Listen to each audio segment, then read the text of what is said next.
Hello guys, तर आज आहे कोजागिरी पौर्णिमा. इथं करत लावलं वडापाव आणि काकी चूल पेटवत होती. चूल पेटून झाल्यावर लगेच मम्मी बसली वडा तळाला. यांच्या वडा तळता तळता काय गोष्ट पण चालूच होत्या आणि आम्ही लगेच नाचायला लागलो आणि आपली दया भाभी पण लगेच नाचत होती. भाऊने आणलं ना याला उचलून. मग काय आम्ही लावली ना रुशांच्या साडी. मम्मी चवी घेतलं मग वडापाव भरायला. आम्ही लागलो खायला. मग आम्हाला खाता खाता आठवला ठुमक ठुमक.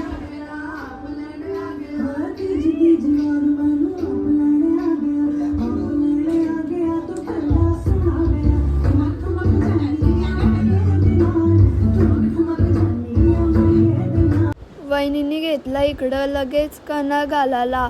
लगेच दूध ठेवला. मग आम्हाला काही चंद्र दिसतच नव्हता. आमचा चंद्र गोल गोल फिरला. आम्हाला काही तो दिसलाच नाही.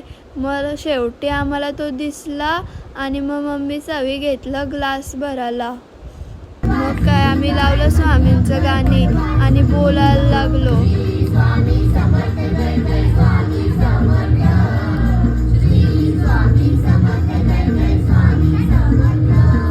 चला बाय, गुड नाईट.